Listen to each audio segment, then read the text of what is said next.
There are signs to mark the tees, because it's like a tee off, like a golf course. Right, but where's T1?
Okay, well, this will be our 10-second warning, because everybody here is ready.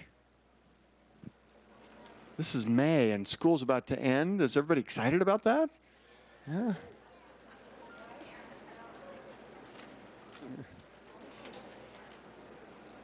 Welcome to the Student Citizen of the Month. I'm Mayor John Lewis. With me to my left, members of the Gilbert Town Council, Bridget Peterson, Vice Mayor Jordan Ray, Councilmember Victor Peterson, Councilmember Eddie Cook. Other council members will be here shortly, and this is one of our favorite meetings of the entire month because we get to recognize some of our special citizens. Now, before we just jump right in and start bringing them up, I do some advertisements. Are you ready? Here's the first one. We're going to press enter. This Saturday at the Mesquite Aquatic Center is our 20-year anniversary. We're having a party. From 10 a.m. to 2 p.m., free swimming, and at 10 a.m. there's kind of a ribbon cutting, and we're going to do it uniquely. I will be in the water. So if you want to come right at 10, you'll get a chance to see that, but from 10 to 2, you're invited to come to the 20-year celebration. The next slide, Memorial Day. We invite you to come to the Gilbert Historical Museum at the southwest corner of Gilbert and Elliott. A band will be playing at 9 a.m. special services. Flag will be presented. Not a long program, but after the program, free entrance into the Gilbert Historical Museum. You're invited to come. Next slide. Downtown concerts continue. Next one will be on Thursday, May 28th, which will be 2 weeks from tonight at 6:30 p.m. right below the Water Tower. Downtown concert series continues.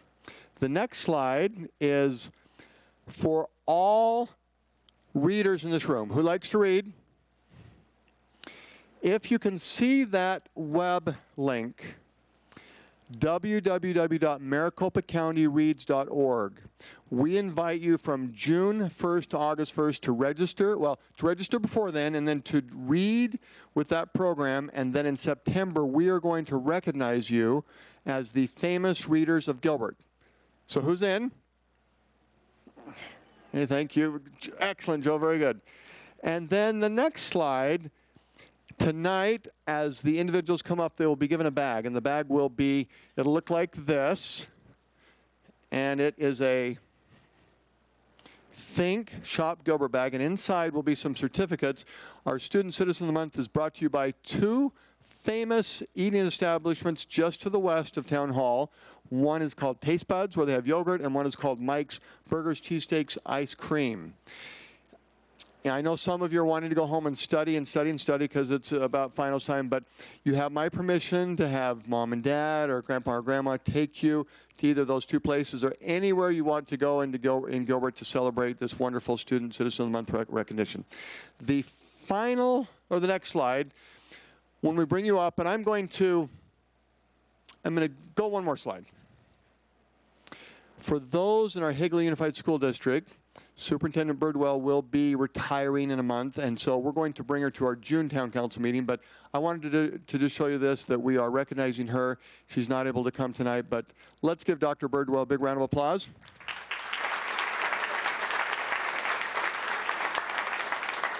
And let's go back a slide. Before we get into those special guests tonight, there's another group that we so appreciate.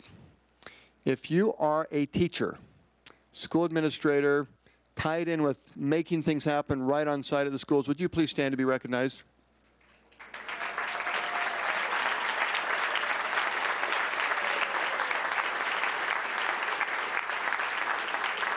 Thank you. So on with the show. Councilmember Peterson, if you can get in place.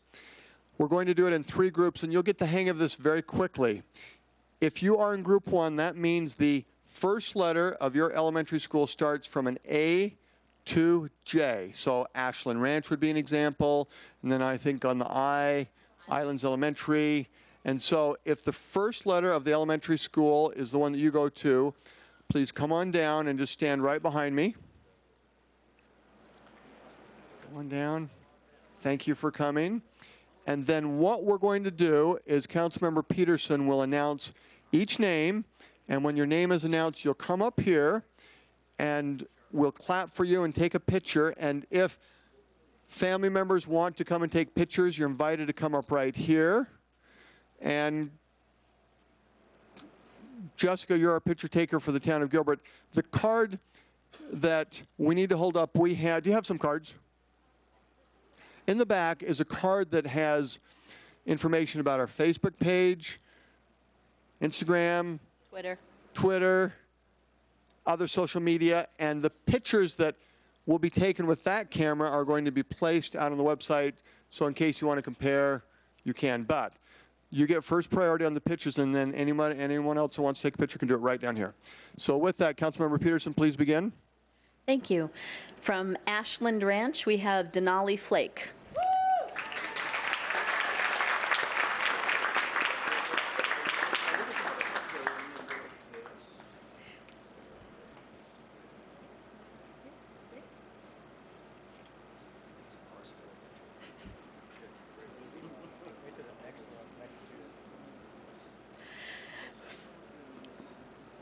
From Burke Elementary, we have Jaleesa Solis.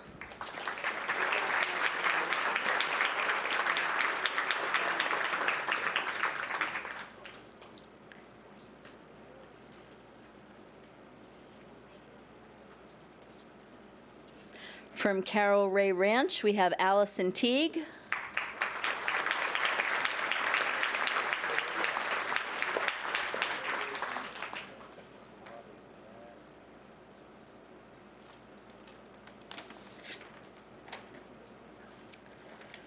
From Chaparral Elementary, we have Crew Phelps.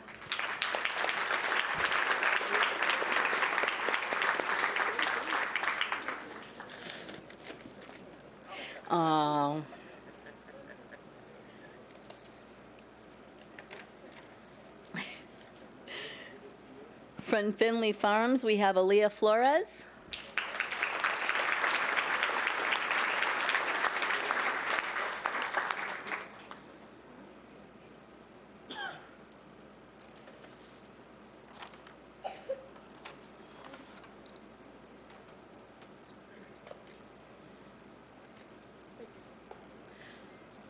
From Gateway Point, we have Caitlin Edam.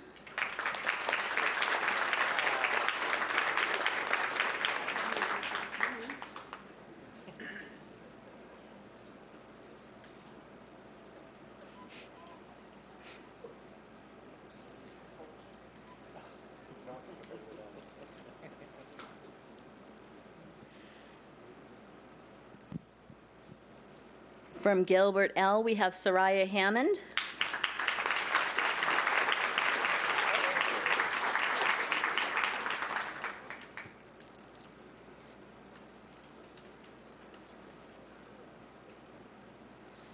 From Greenfield L, we have Brock Town.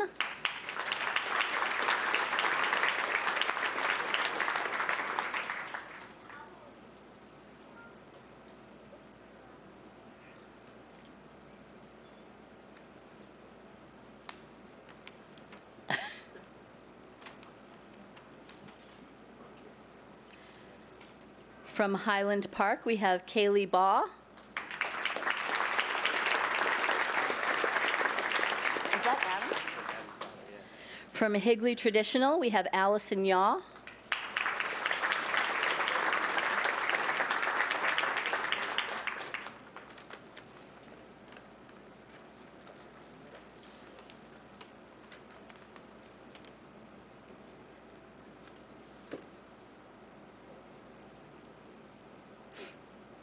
Her smile's great.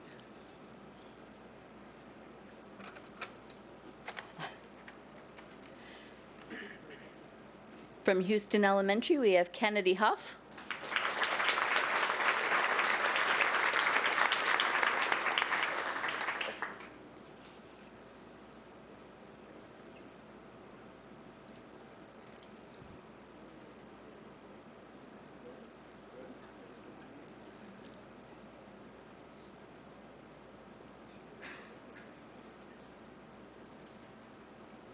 And from Islands Elementary, we have Janie Suffolk.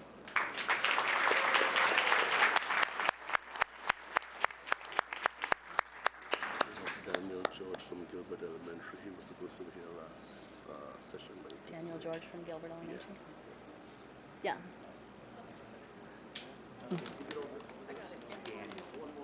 Daniel George from Gilbert Elementary. And from Gilbert Elementary, we have Daniel George.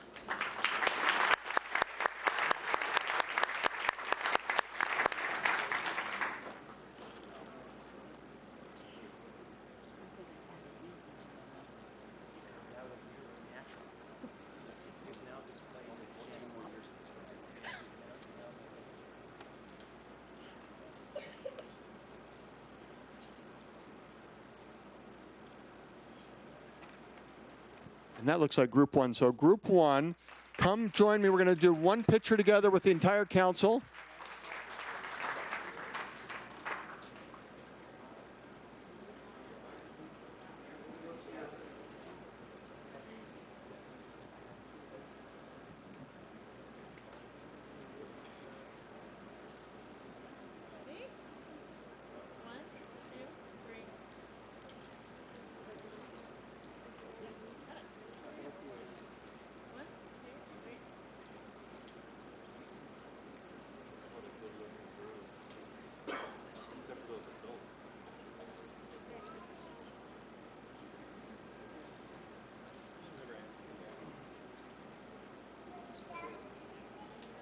Thank you. Maybe so another big round of applause for group one.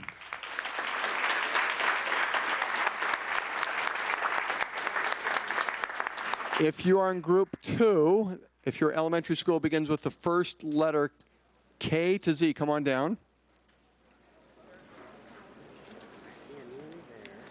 As group two is coming down, when we had our teachers and school administrators stand, I don't know if she got recognized, Dr. Kishimoto, our superintendent of Gilbert Unified School District. Can you wave your hand?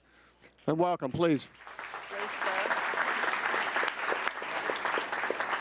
Is she going to come up? This is our favorite event. It's so nice to have you here. And we continue with Councilmember Peterson, please. From Mesquite Elementary, Emma Brown.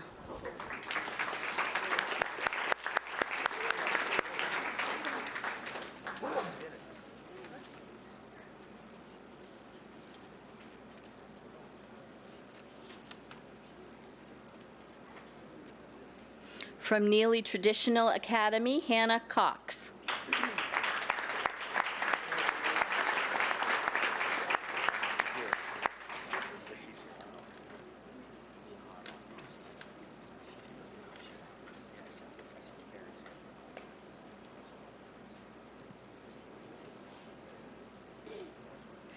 From Neely Traditional Academy, Grace Gurr. Do we have another one like that? I have a list of 5. the parents come up.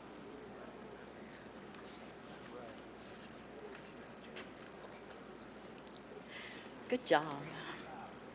From Oak Tree Elementary, Colin Endline, excuse me.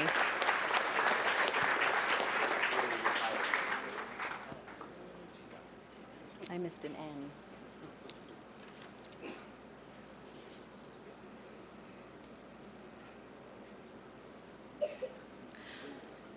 From Patterson Elementary, Tate Gomez.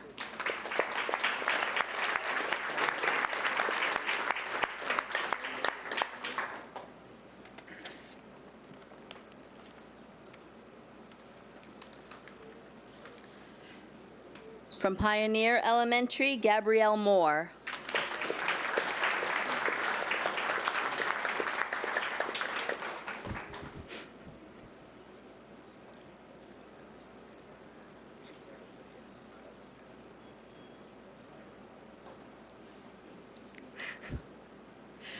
From Playa del Rey, Angelina Wagner.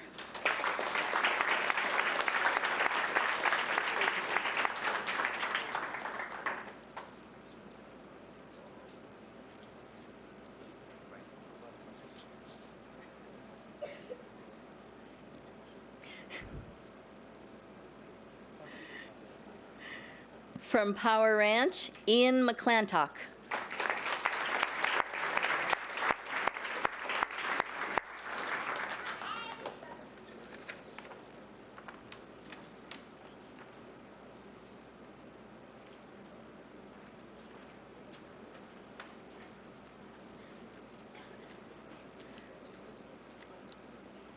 From Quartz Hill, Nev Thompson.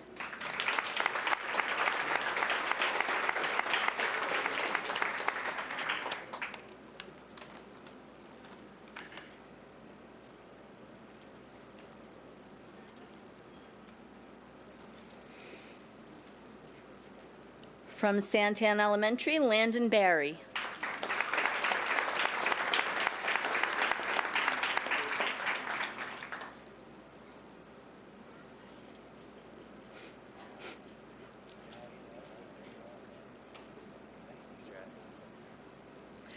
From Settlers Point, Zion Bird.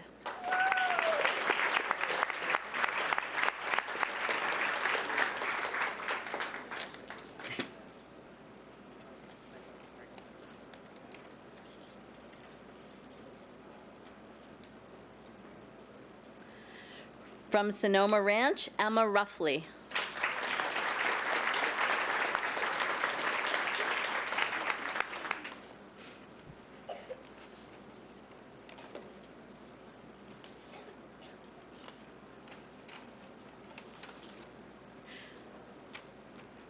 From Spectrum Elementary, Andrew Strange.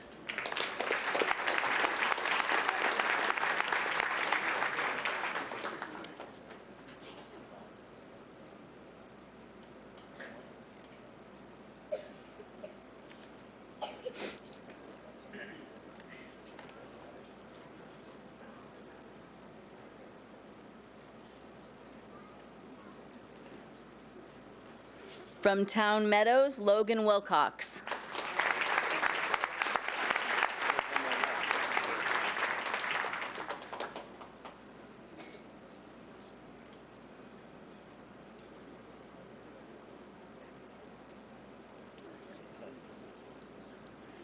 From Val Vista Lakes, Lila Mayer.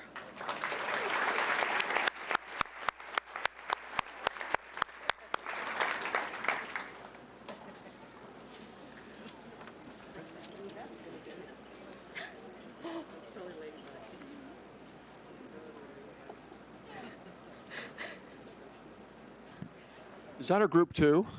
Okay, group two, let's do our picture together.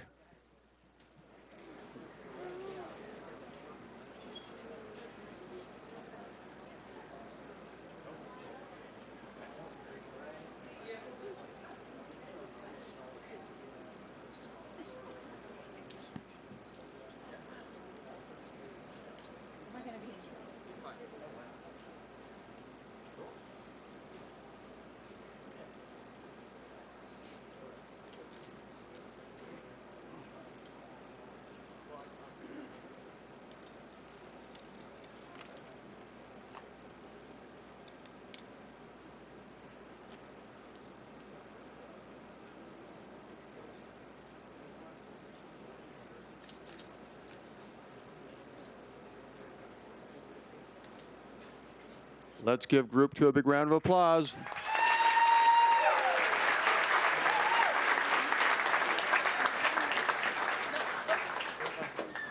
Group 3, if you are in junior high or high school, please come on down.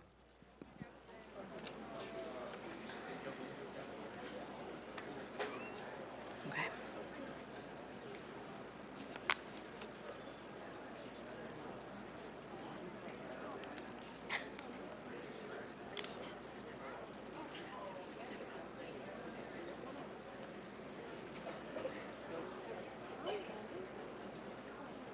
Councilmember Peterson, let's continue. From Campo Verde High School, Kelly Rutledge.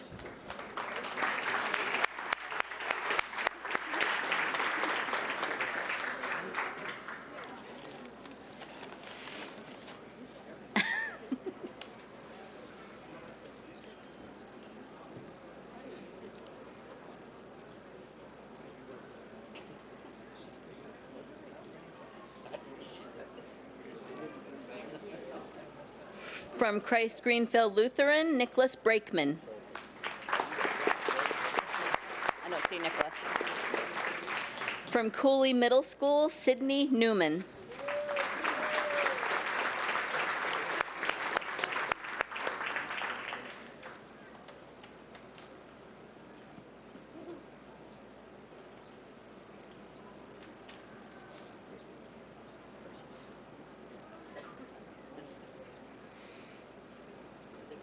From Gilbert Classical Academy, Jonathan Gonzalez.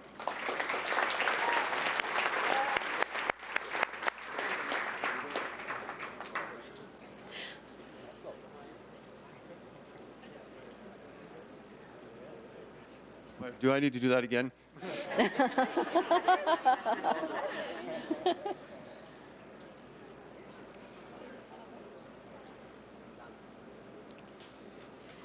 From Gilbert High School, Samantha Clark.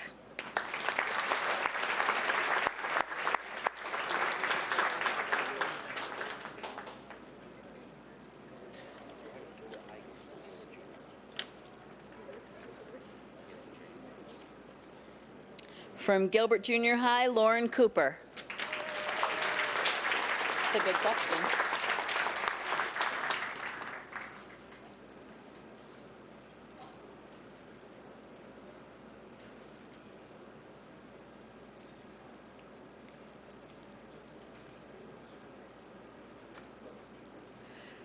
From Gilbert Early College, Annalisa Leon.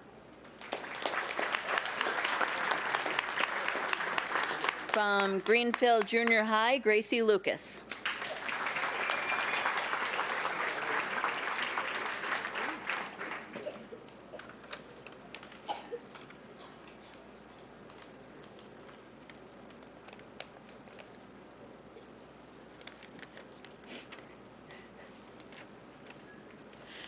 From Highland High School, Mercedes Viejo.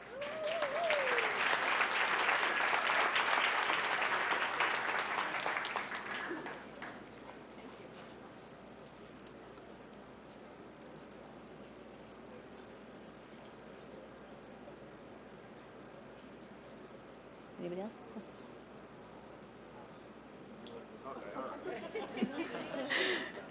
We From can be Miss- photographed by anyone, right? From Mesquite High School, Madeline Garkink.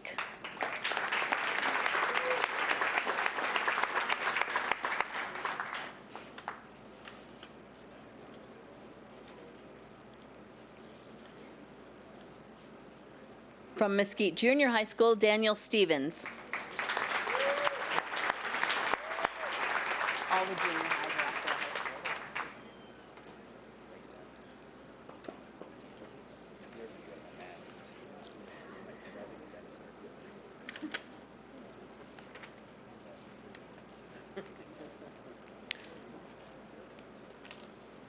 From Perry High School, Cassidy Conley.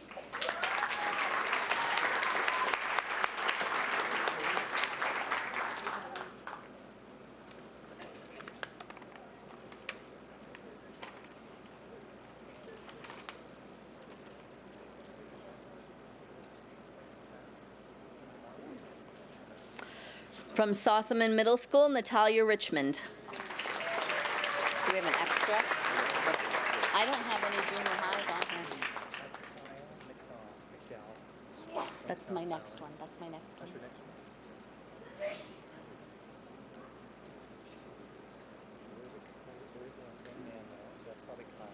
From South Valley Junior High, Kyle McDowell, excuse me.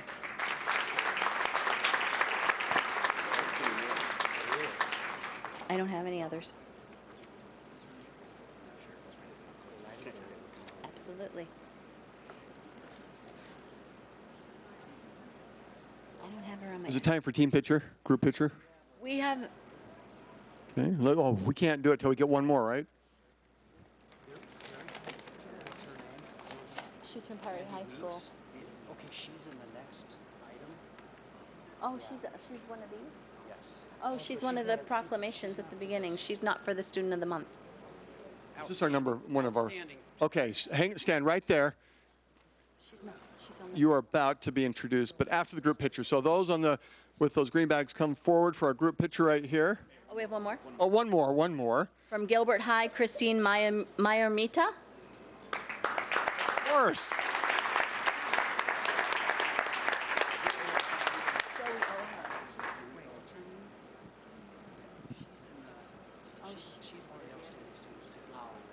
She's in the beginning of the agenda.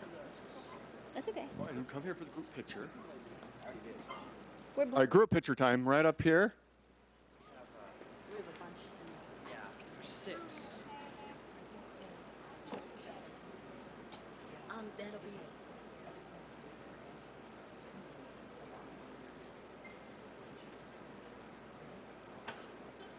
Weeks. Okay, weeks. Mayor Lewis is going to do that. That one's actually going to be part of our council meeting. It starts at 7. Yeah, these we do this every month. But you can look at hers as being for the year. School district. We had another one up there too. That was supposed to be for later.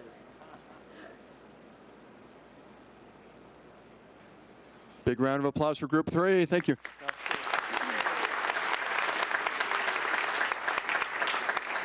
Kurt, let's get the next 2 slides up. You're actually a part of this group. This is a separate group. So yeah, you can go stand up there by Mayor Lewis. Okay. Yeah, and we're going to call some more students down. This is a preview of our council meeting where you'll be recognized with your own special certificate. Who's And doing you'll this get one? another chance to take a picture with the mayor. It's just weeks. Okay, you're, Oh, it's right both there, of right you are. If you're in the room and your name is on that board right now, I'd like you to come on down and stand right to my right.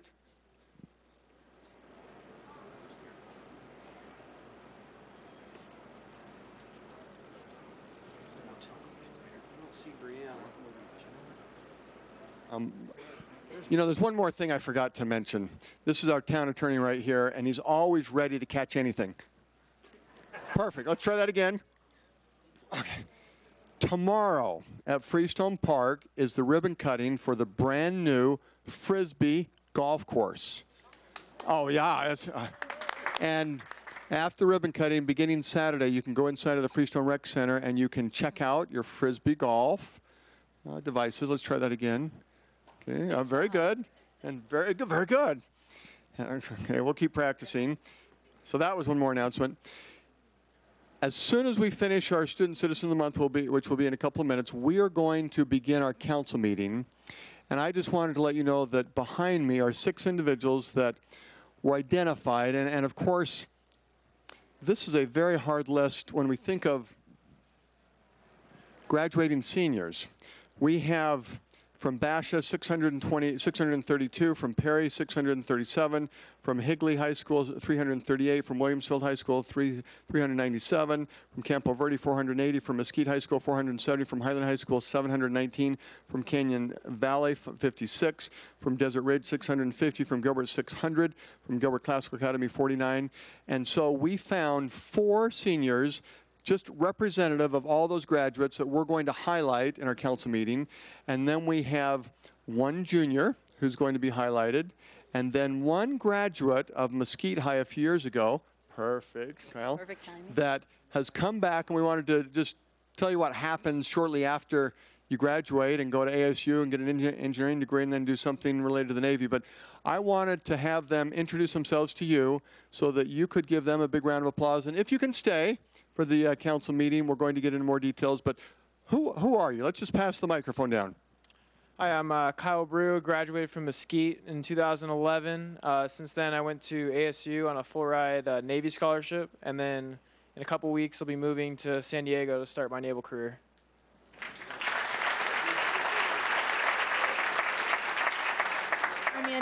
I'm Andy Weeks from Perry High School. Hi everyone, I'm Christine Maramita from Gilbert High School. I will be going to ASU next year, studying medical studies. My name is Mohin Patel. I'm graduating a few days from GCA. I'm going to be going to UC Berkeley studying engineering. My name is Emily Transtrom. I'm graduating number 1 from Higley High School, and I'll be going to BYU in the fall to study international relations and Chinese. I'm Brianna Hatt. Hello. Oh. I'm graduating from Highland High School, and I'm going to BYU also on a soccer scholarship. So one of the things with our Student Citizen of the Month, we did not take time to mention all the things you've been doing, and it's a great list. And for each of you, continue to do it because you are a shining light of Gilbert, and thank you. And then, as I mentioned as we started council meeting, these 6 are going to be highlighted individually as individuals in Gilbert that have done great things for various different reasons. And it's just kind of a sampling. But for the 6 of you, thank you for coming. And we'll kind of stretch for a couple minutes, get organized, and you'll be coming back up to formally be introduced in the council meeting. So this was what they call the appetizer. Thank you. With that, that officially concludes our Student Citizen of the Month. Thank you for being here. Congratulations to all of you on, we're about to end our school year, and to all the teachers, administrators, thank you for all your great work. Gilbert continues to be a great place to live because we have this premier education and wonderful Student Citizens of the Month. Thank you.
Trainer, is Rolf here?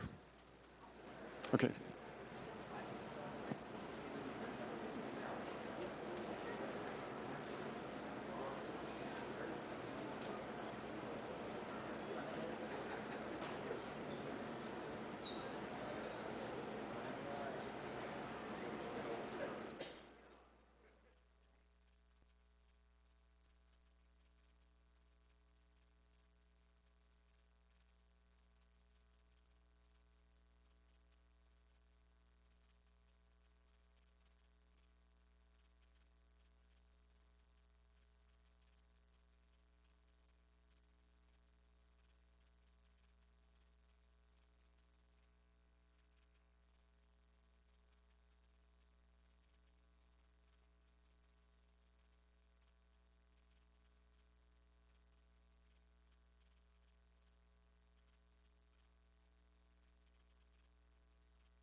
This will be our 10-second warning.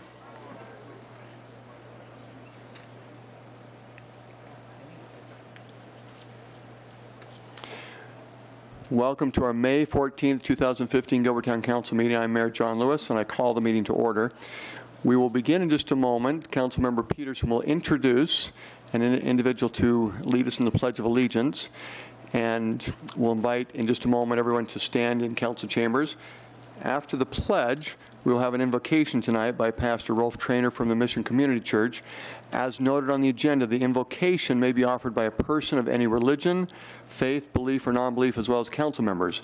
A list of volunteers is maintained by the town clerk, and an interested person should contact the clerk for further information. Councilmember Peterson. Mayor, I'm honored to introduce from our Gilbert Public Schools, our superintendent, Dr. Kishimoto. Thank you so much for honoring us and helping us with the Pledge of Allegiance. We'll all arise for the Pledge of Allegiance.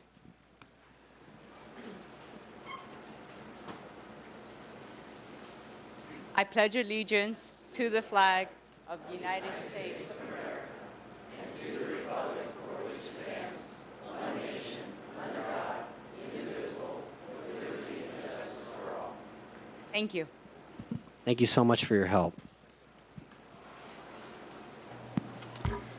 Pastor Trainer, please.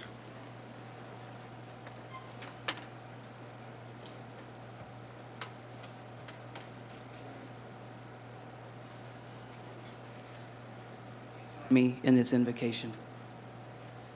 Blessed are you, Lord God. We come to you with thanks for the state of being that we have. Father, we come in a place of great affluence, come in a great place of great peace, of a great abundance. And Father, we thank you for that. Father, we acknowledge as well that with that comes tremendous responsibility. And tonight we come to you with that responsibility in mind. Father, we seek continued wisdom and discernment in all that goes on here. Thank you for those on this leadership team, men and women who have led, who have given of their time and their talents to facilitate all the things that have been going on. Father, I pray that you would bless them for that. Renew in them a spirit of mercy and justice. Father, for the team as whole, we pray for unity around a common vision, Lord, and the strength to carry that out. Father, may we truly be able to do those things we can and should do in Gilbert. Father, for those of us who are members of this community, to remind us of what we have, refresh in us, Father, a desire to preserve and to share what has been given. Father, as well, help us as members to live out good civic lives, Father, in an attempt to help and facilitate what is going on. Father, above all, we thank you. Father, I pray that you help us to express that gratitude in more than just words, but also in deed. Amen. Amen. Thank you. Our town clerk will now conduct the roll call. Mayor John Lewis. Here. Vice Mayor Jordan Ray. Here. Councilmember Eddie Cook. Here. Councilmember Jen Daniels. Councilmember Victor Peterson. Here. Councilmember Bridget Peterson. Here. Councilmember Jared Taylor. Here. Quorum is present. Thank you. Before we begin with our presentations and proclamations, we just concluded one of our great events each month, our Student Citizen of the Month, and we thank all those who came and attended that. We included in that some announcements, and at the end of our meeting is when we do our announcements from the mayor, current events, but I'm going to do it now because we have quite a few people here in council chambers. So first announcement, this Saturday is the 20-year anniversary for the Mesquite Aquatic Center. From 10 a.m. to 2 p.m. is the party. Part of the party are lots of games and different things to do, including free swimming for all coming. And at 10 a.m. will be a ribbon cutting with the mayor in the water. We'll tell you more about that later. Next slide. Memorial Day, we invite you to come to the Gilbert Historical Museum at 9 a.m. with a band playing, and then there will be a flag ceremony, some presentations. After the ceremony ends, free entrance on Memorial Day to the Gilbert Historical Museum. The next downtown concert by the Water Tower will be on Thursday, May 28th at 6:30 p.m. We invite you to attend that. And then we announced in our Student Citizen of the Month, and then we announced it again, the Maricopa County Reads program begins June 1st through August 1st. And please register now. What you see on the screen is the link of how to get signed up for that. Councilmember Taylor, anything else the group needs to know about this? It's for youth and adults, Mayor. Youth and adults, that's good. And then September, when we get feedback, we'll bring some of those that actively participated to a council meeting to be recognized. Thank you. I think that's it on the announcements, except for one more. Town Attorney, you ready? So tomorrow, Freestone Park is the official ribbon cutting for the new Frisbee golf course.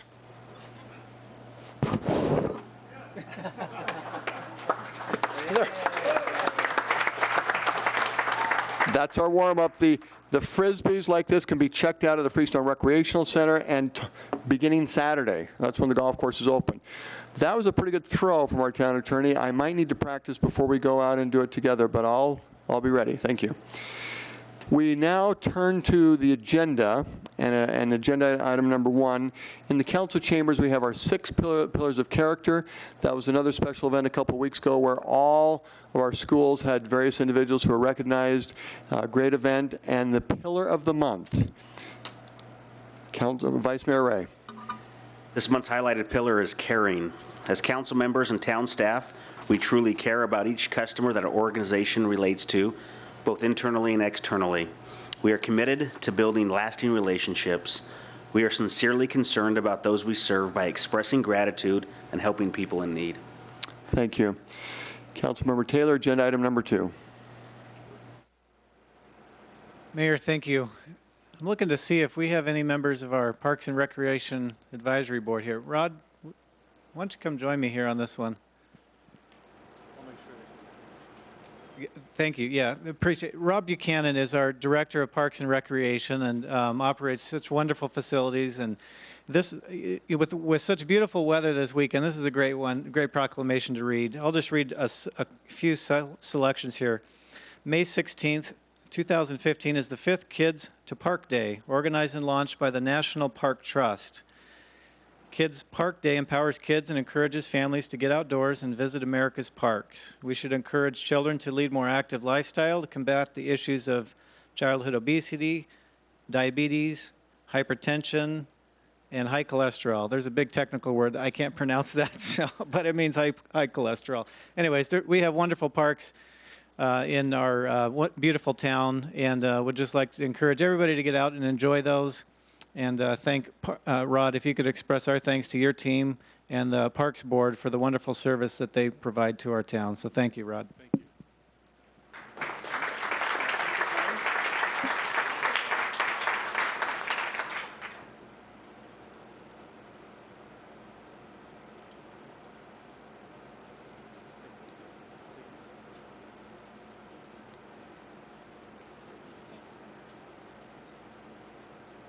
Kurt, let's put that slide up with 6 individuals that I'm going to invite to come down and stand behind me, and then we're going to bring these individuals up one at a time.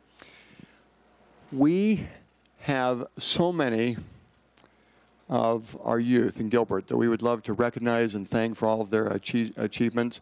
And so for tonight's council meeting, as we end our school year, we selected 6.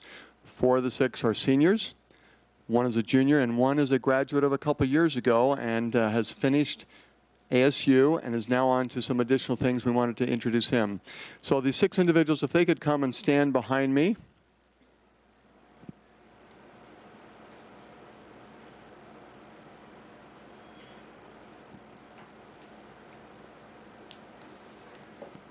I mentioned that in our Student Citizen of the Month that we have hundreds of graduates from high school in the coming weeks.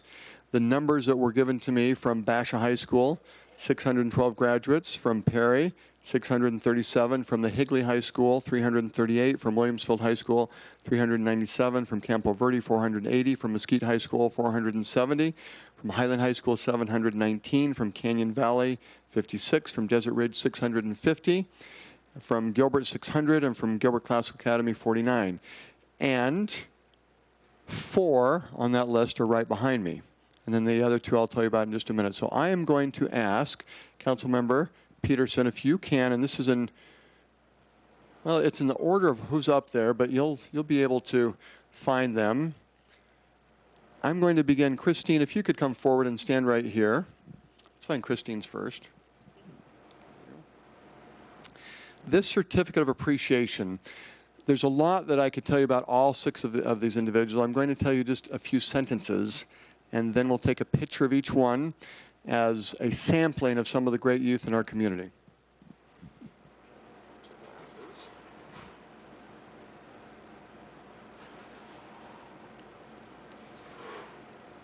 What Christine will see is a certificate of appreciation for your excellence displayed as a student at Gilbert High School, your work as an honor student, choir member, and cheerleader.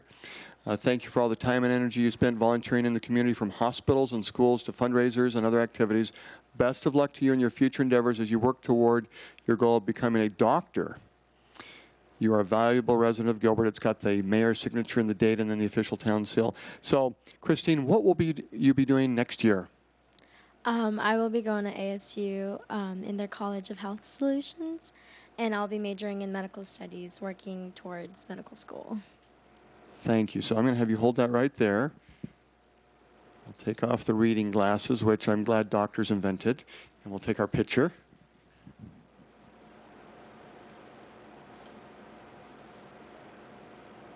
And don't go far, Christian. We're going to do a group picture in just a minute. Next to come up, Emily.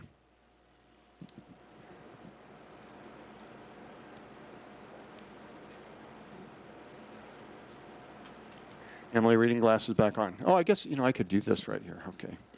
Another certificate of appreciation for your outstanding leadership and character displayed at Higley High School. Your high school years are defined by stellar academic performance and extensive extracurricular involvement. Thank you for being an excellent ambassador to the town of Gilbert when you were an exchange student to China last summer. Was that LaShawn? Or where were you last summer? Actually, just a second. Go ahead. Suzhou mainly, then I visited Shanghai and Beijing. That is impressive. And best of luck to you in your future plans to study international business and global relations in the Pan-Asian market. And I think you said this already in the Student Citizen of the Month, but tell us again, what are your plans for next year? I'll be at BYU studying international relations and Chinese.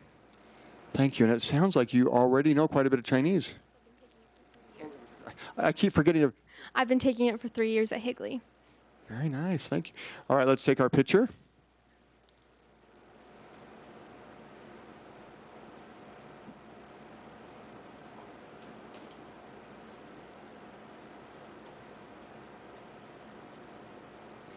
Next, Brianna.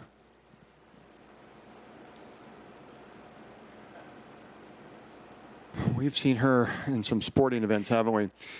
We extend congratulations, the certificate of appreciation for earning the Arizona Soccer Player of the Year award while leading the Highland Hawks to a state championship. In addition to your soccer accolades, you are also a leader inside and outside the classroom.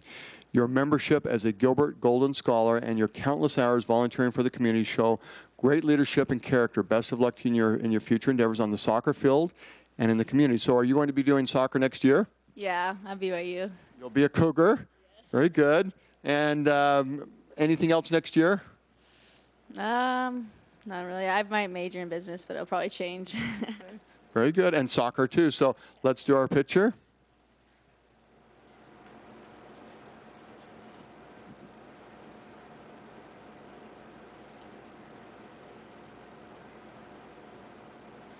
Next, Moheen.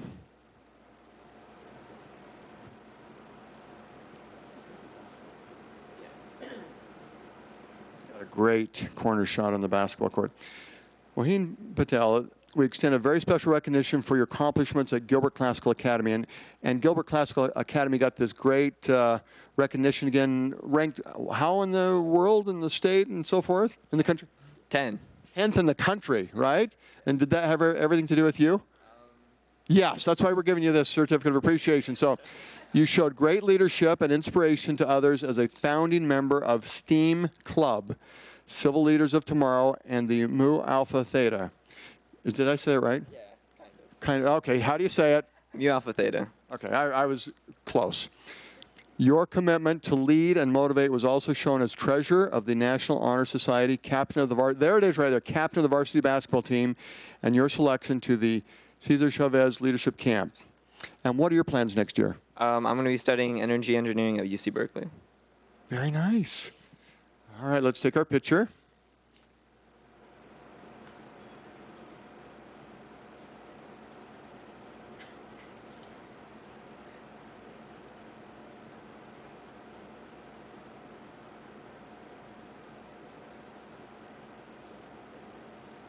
Andy. The last four were seniors, and we wanted to bring a junior to show that this will just keep going. And there's some wonderful juniors that you'll be back next year. In fact, I'm jumping to it. You'll be back to Perry? Yes. Yes, sir. As a senior next year. Okay. So this is a certificate of appreciation that we extend a very special recognition for your gracious time and leadership shown by your support of the Unified Sports Program and by being a partner in the flag football and track programs. You've also been a fantastic team manager for the Unified Basketball team. Thank you for being so responsible, supportive, and helpful. You make Perry High School a better place, and you are an appreciated citizen of Gilbert. Andy, thank you. We are going to take a picture together.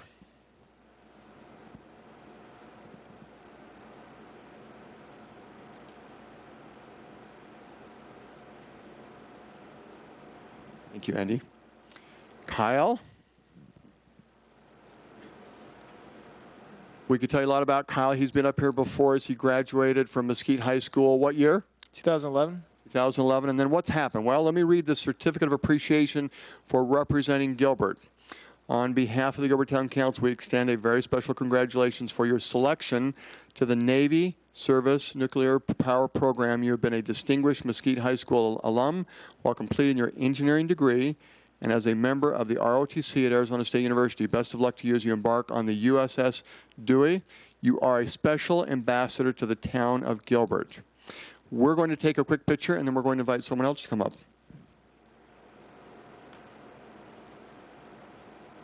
And we kind of set up, but tell us a little bit even in the next few weeks or next couple of months, what's going to be happening in your life? Moving to San Diego to start my career as a naval officer. Impressive.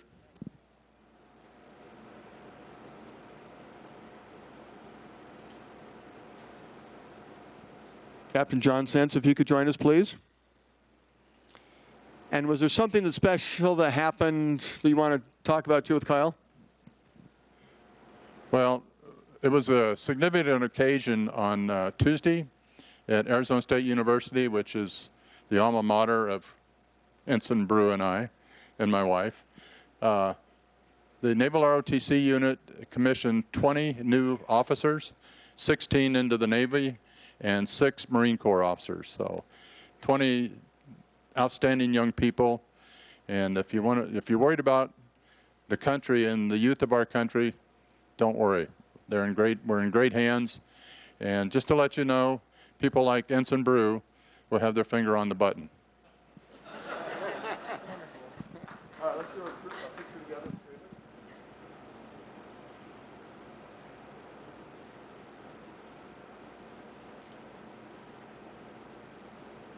Captain Sands, thank you. To the 6, if you could just stand right here. As I said, there are many that could have been presented, but we wanted to do a sampling of 6 very special individuals, 4 seniors, 1 junior, and 1 graduate here at ASU, their accomplishments, and we've presented to them an official certificate of appreciation. Councilmember Peterson, because you're down here with me, I'll go on this end, you go on this end, we'll do a group picture.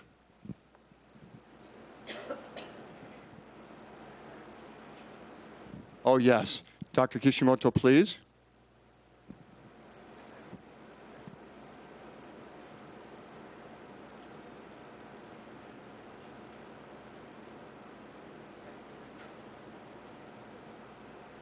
And a big round of applause for our outstanding Gilbert students.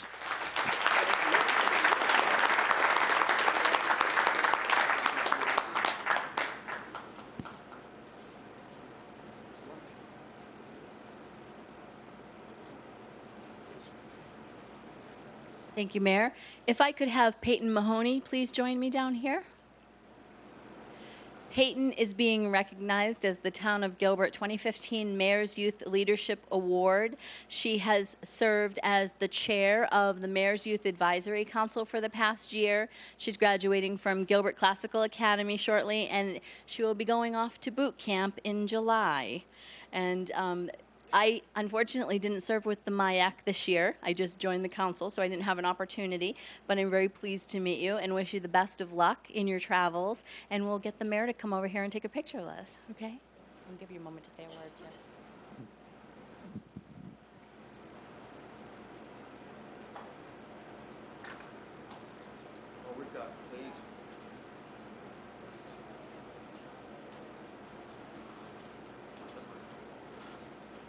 Who is this coming down to join us? Come on, Jennifer. Did she have some involvement with your life the last couple of years? Maybe. Well, what? Jennifer, please introduce yourself. I'm Jennifer Hood. I've been the adult facilitator for MIAC for the last like 6 or 7 years. I can't remember how long. And I just add the Mayor's Youth Advisory Council, to have a leader like this involved for so long. Thank you. What are your plans for next year? I enlisted in the United States Army and I'm going off to boot camp. Thank you. Big round of applause for that.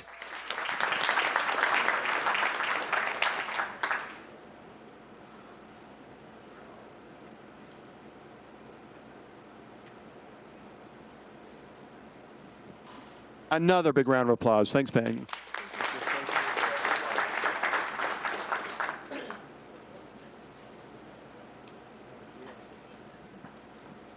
Well, Mayor, I have the great pleasure of inviting the Knights of Columbus from St. Anne's. If you would all please come to the front. Mayor, what's special about these young men is that my dad has been a Knight of Columbus for as long as I can remember. He's over at Holy Cross in Mesa, so I know the work that these young men have been doing for many, many years, and we are here to let them know our appreciation. But before we do that, why don't you introduce yourselves to the rest of us so we get to know who you are. My name is Chris Schwartz, and I guess I'm the Grand Knight of the organization. Hello, I'm Bill Straight. I'm an advocate. Hello, I'm Bob Watson. I'm the Inside Guard and the Community Director. Good evening. My name is Ruben Duran. I'm the Recruitment Director, recruitment of membership for the Knights of Columbus. My name is Armando Siacha. I'm just a plain knight. Ron Gangler. I am chairman of the PID Drive for the Knights of Columbus 10540. Well, can we have a round of applause for the Knights of Columbus? But maybe you could share a little bit about what you guys do. Well, the main thing we do is we do charity fundraisers, help around our church and everything. What the recognition for today is for the PID Drive. It's people with intellectual difficulties. So we raise money. I think you guys see us around with the Tootsie Rolls, you know, handing them out at Fry's. Fry's has been very grateful to let us work with them. And we take the money that we raise, we give back into the community. This year it was to Gilbert High, I guess last year also to Gilbert High, and the Chandler Gilbert Arc. So both those organizations do great work, and we're happy. And the people of Gilbert are extremely generous. This is a nationwide fundraising event. Here in Arizona, our council has been the top fundraiser the last several years, and it's because of the people of Gilbert that we've been so successful. Well, how nice. Well, let me read this on behalf of the mayor and the council. To the Knights of Columbus from St. Anne's Council, on behalf of the council, we extend a very special thank you for your fundraising work and donations to Gilbert High School and the Chandler Gilbert Arc. Your annual Tootsie Roll Drive helps provide teaching and support to those who work with intellectually and developmentally challenged individuals in Gilbert. Your group is much appreciated as great town partners, and your service to the community is commendable. On behalf of Mayor Lewis, we thank all of you. And a round of applause for our wonderful servants here in our community, and let's get a nice picture.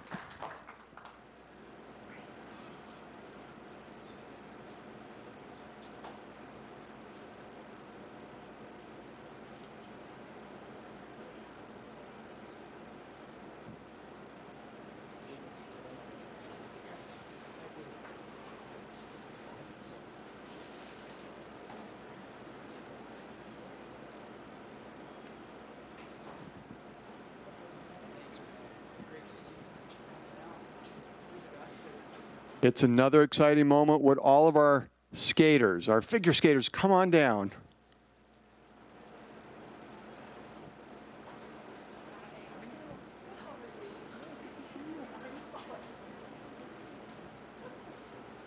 Our last presentation tonight at this point is to present 4 fabulous figure skaters, and there's something happening in Gilbert this weekend. I think it's called the Copper State Classic, and we want to make sure our community knows about this, and we're invited to come and then cheer on, especially these 4. So can you tell us, tell us who you are, and then we're going to have each person introduce themselves, but tell us about this Copper State Classic. Thank you, John. My name is Nicole Nyberg, and I am the president of Copper State Figure Skating Club. Myself and 5 other board members, we handle, well, we have 106 we have members. We have, let's see, 62 skaters. Yeah, 62 of them are skaters. With me tonight is Harper Revnick, Amber Benson, Mallory Nyberg, Mackenzie Zollner. They are part of the reason why when I joined the club, I wanted to bring a like a figure skating competition. We compete in California, Nevada, Colorado, and where else have you guys gone? Well, Mallory and I are from Minnesota, if you haven't figured out the accent yet. But we really wanted one here in Gilbert, and it's been in the making. Many fundraisers, so much planning. Oh my gosh, all week we've been so busy at the rink. So it's been a long time coming, and we're excited. So a few more questions. So it's Saturday and Sunday. Just Saturday, and I know at 8:45 I'm out on the ice for just the official welcome. Is it all day long, and can citizens go and enjoy the skating at any time? Okay, so that's a yes, yes, and all four of you will be competing on Saturday. Is that right? So we'll be there to cheer you on as a community, and thank you for representing us. And it's at AZ Ice, which is just north of Ray on off of Greenfield. Okay, and Knox. So for the 4 of you, as we complete this part of tonight's council meeting, you're going to hear a big round of applause, and that's to cheer you on. Are you ready? Okay, everybody in council chambers at the count of 3. 1, 2, 3.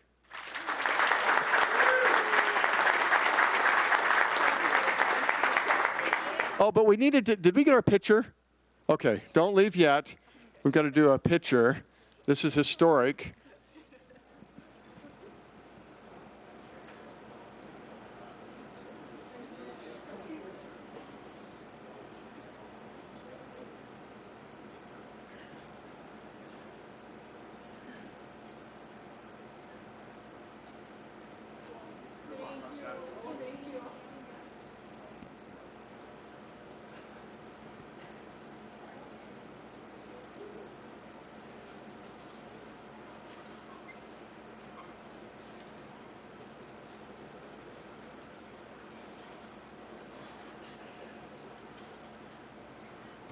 Vice Mayor Ray, we continue with communication from citizens.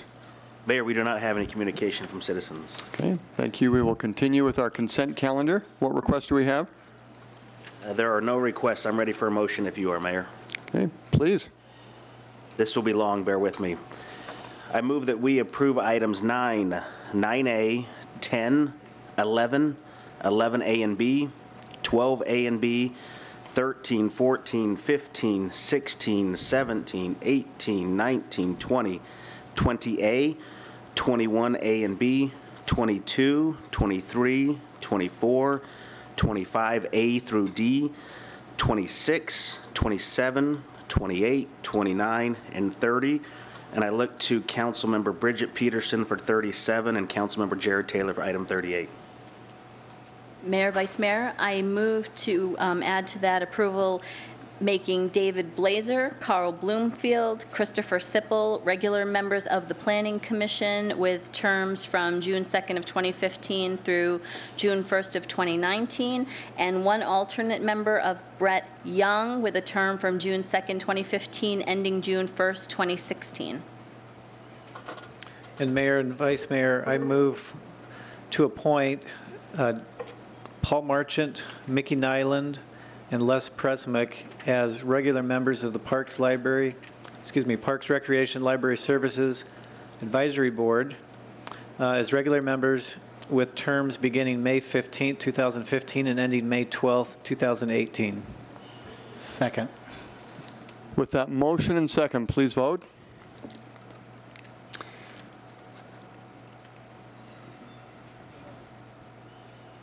That's approved with a 6-0 vote. Thank you.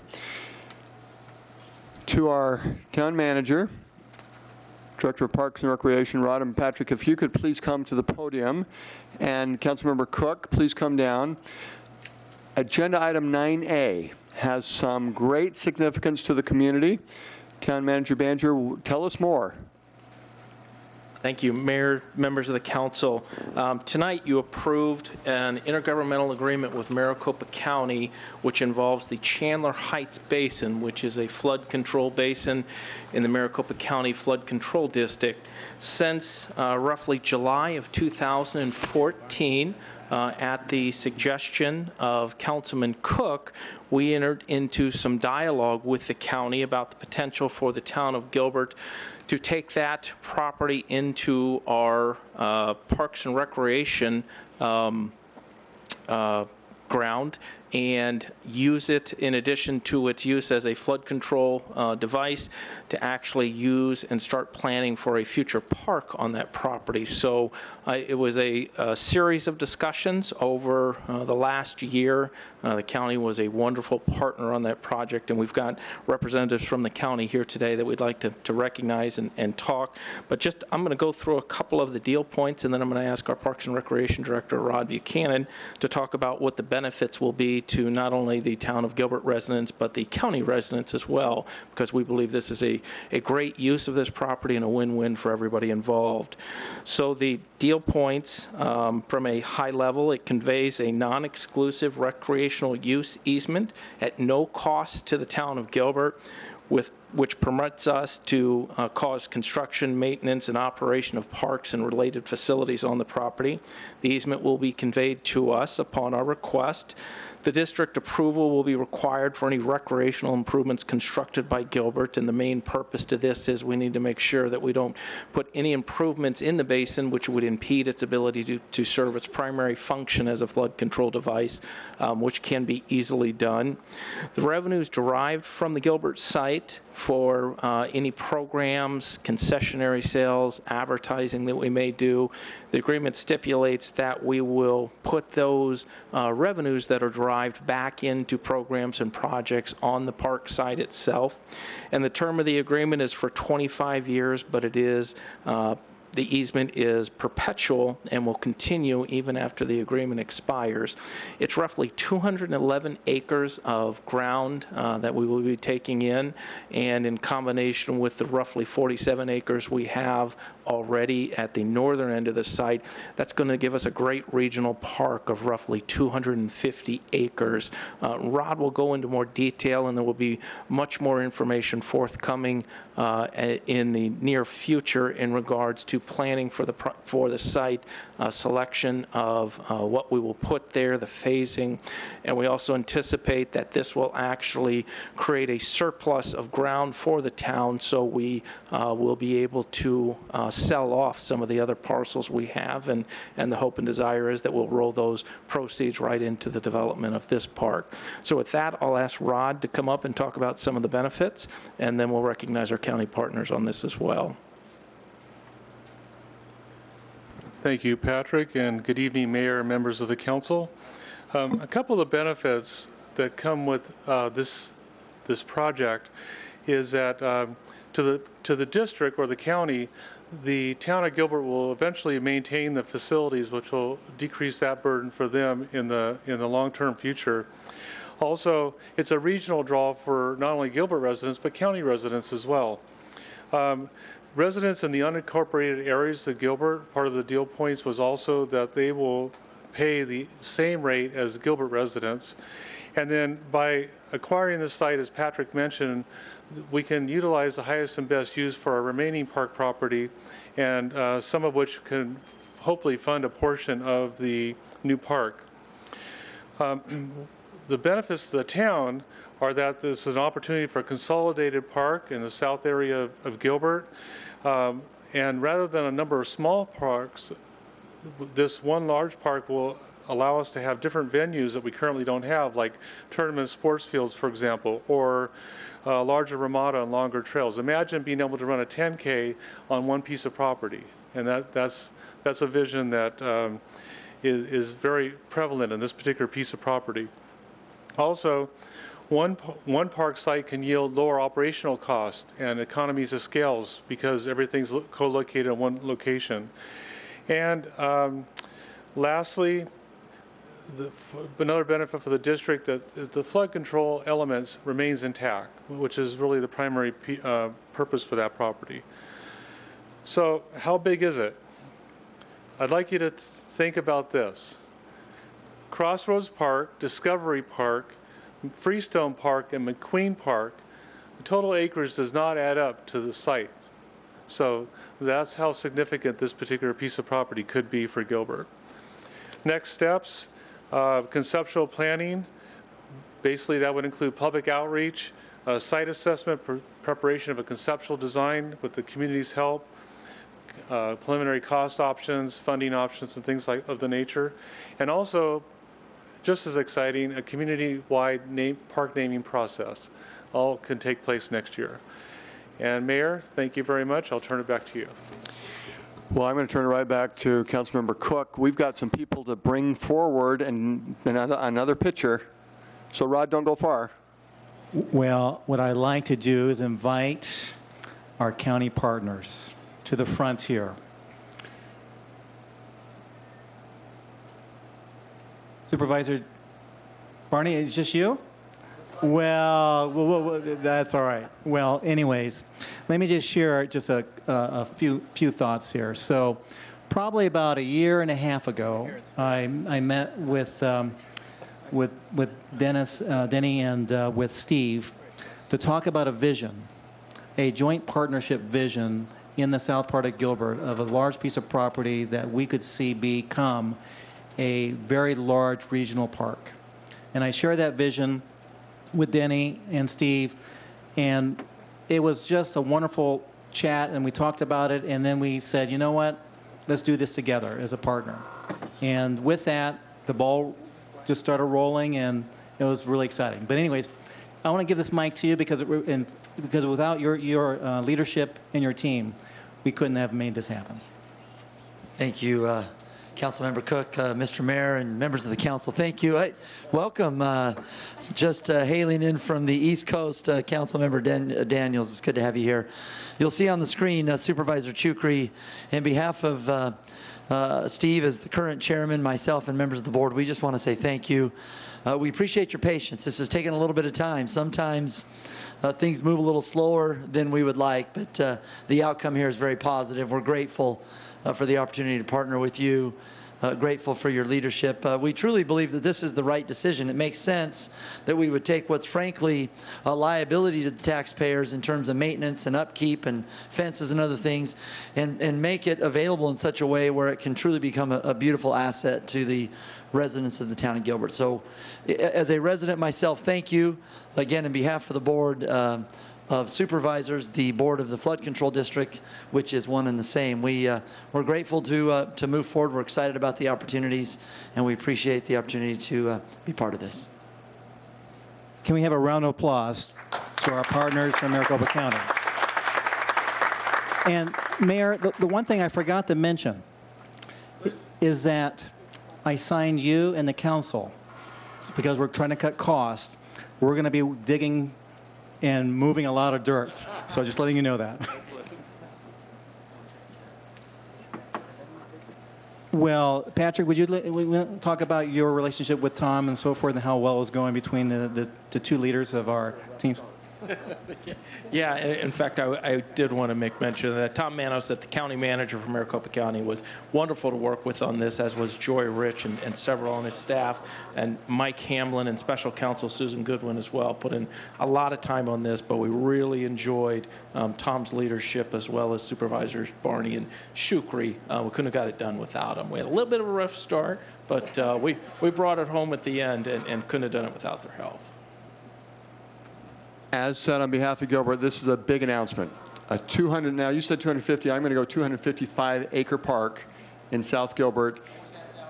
I have to outdo you with the county leadership. And as Supervisor Barney said, this past week, many of us were representing Greater Phoenix Economic Council, 65 Arizona government business leaders, and two of us were there along with, on the screen, County Supervisor Chukri, who is still back east, so he wanted to join us. But now it's time for the picture.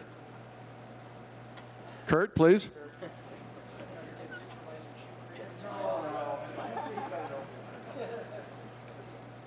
On this historic moment, there's no ribbon cutting, but there's a picture. Here goes.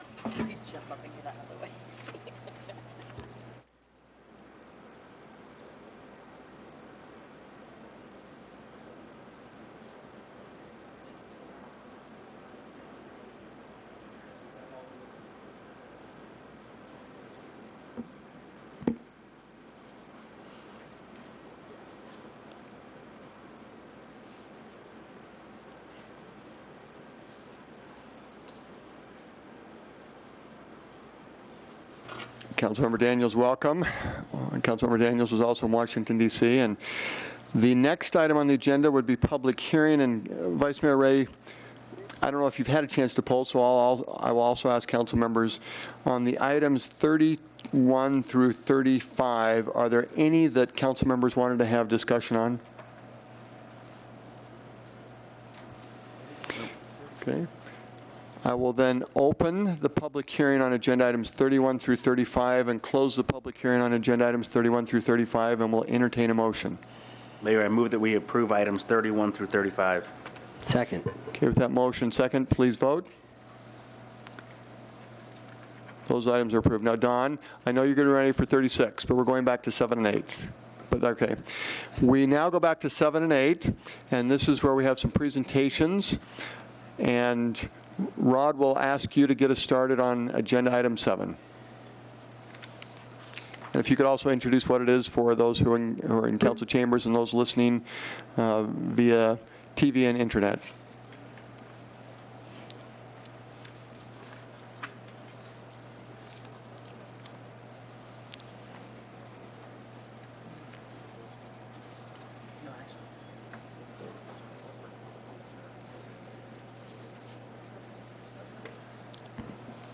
Good evening again, Mayor and Council. I'm pleased to report out on a project we've been working on for about 6 months now, and it's the Sports Field Needs Assessment.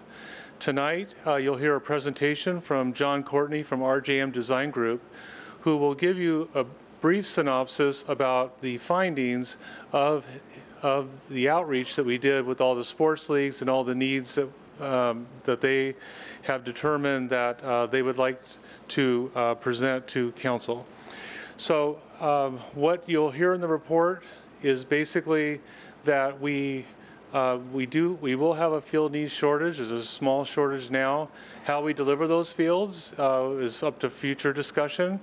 And tonight's action is just to accept the report, and no commitment to field number of fields to be built will take place tonight, but certainly this is a great planning tool for us to move forward in looking to future decision making in the future.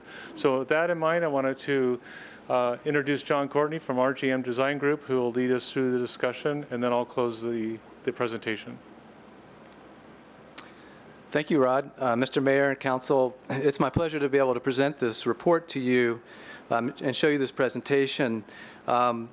Gilbert, we have discovered that Gilbert has a passionate and very active sports community, and it was very important for us as we were calculating the needs for the community to reach out to the sports groups, the sports user groups. And so we scheduled a series of over 20 meetings over the past 4.5 months to meet with as many of the sports user groups as we could. We spent time with folks like Kevin Munsterman of the Pop Warner Football League, Art Arlano of the Gilbert Softball Little League. Where's the clicker? Here we go. I'm just naming a few people. There were over 20 groups. Michelle Bugg of the Southeast Diamondbacks Little League, Tom and Terry of the Gilbert Youth Soccer Association, and also Arizona Cricket Club, Rod Gohill. So we met with all of these user groups, just to name a few. We asked also all the league presidents to fill out a sports organization questionnaire for us to help us learn the characteristics of their group, how they use game fields, their practice patterns. And we discovered that Gilbert has a high participation rate in organized sports. So you see on the slide in front of you, this is not a contest, but soccer had the most number of participants at almost 6,000 players. And then football, the next highest, all the way down. So there's a total of 13,555 players of these sports in the town on over 1,100 teams. That's an active participation level. This slide shows you a little bit of the characteristics of the pattern of play on the fields that you have. And so you can see that there's a real intense use of your fields in the spring and the winter and the fall. Falls off a little bit in the summer because of the heat, which is a good thing. It gives the fields a little bit of a chance to rest. But you can imagine how difficult and challenging it is to schedule these fields in the spring with the heavy use of the use pattern on them. Staff does a really good job of both scheduling the leagues and also maintaining the fields with the tools that they have. And we heard from all the sports leagues that the town does a real good job of reaching out to the community and helping them meet their needs on the fields.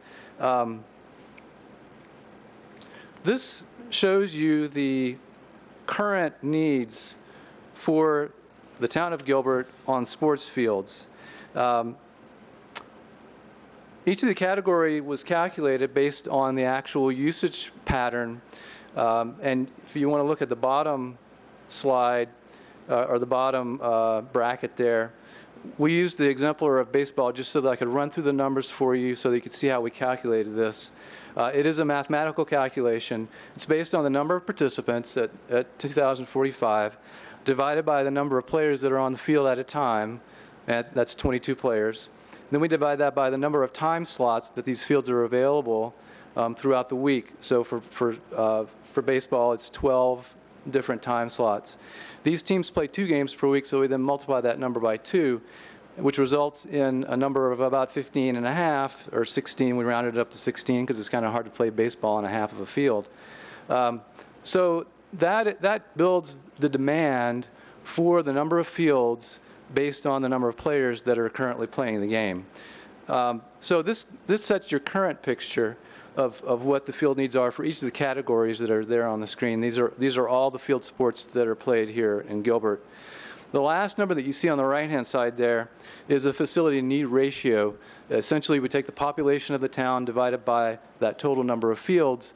It gives us a ratio. We then use that number to apply it, building into the future. And what you'll see, this is the current gap in fields. This is the good news.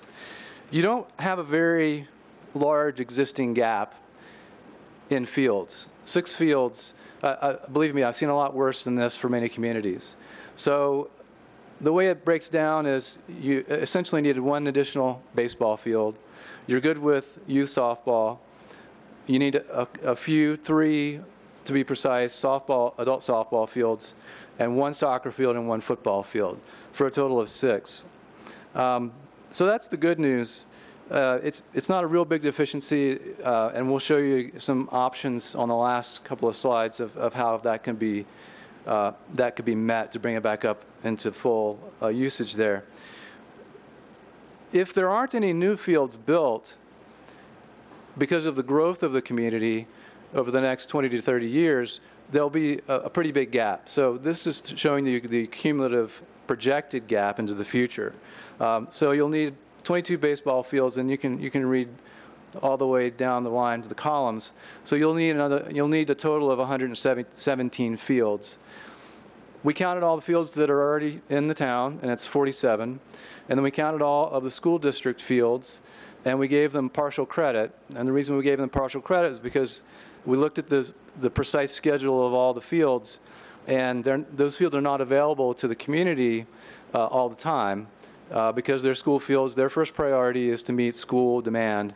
And so they do that first, and then the town and user groups get whatever is left. They get first dibs on whatever is left over.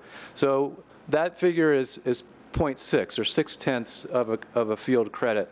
And I'd like to point out that in many communities, we only give about a half of a credit, 0.5, because of the fact that a lot of the fields are lighted at your school districts.